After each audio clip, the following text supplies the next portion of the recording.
Hey, do your kids ever have that one shirt they just refuse to give up? This is how I upcycled one of my kids into an easy sign for his room. First of all, I have this old canvas. It's like a hard canvas that was left over from another project. So I decided to use it because it was the right size. So I needed that, and I needed the shirt, some hot glue.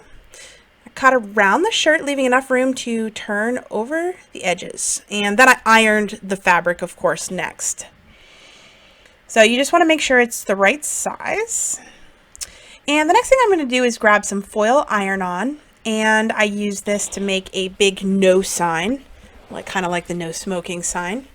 And I also added some vinyl later that says no zombies allowed. This was my kid's request.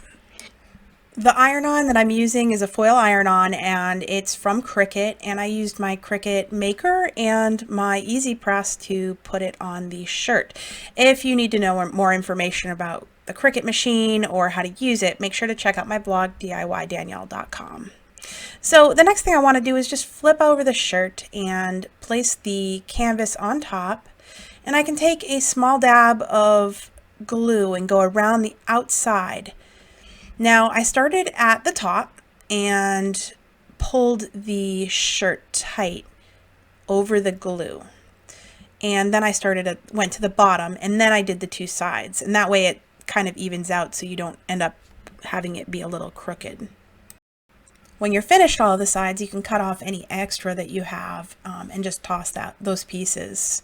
And here I am, I'm just adding the no zombies allowed to the sign. And that's all there is to this project. It's pretty simple and straightforward. My kids are so excited.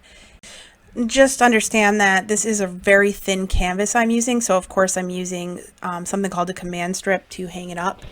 It's just a little bit easier than using some sort of other hanger that would require a screw and a thicker board. So I hope this was helpful. Check out my blog on DIYDanielle.com. Thanks. Take care.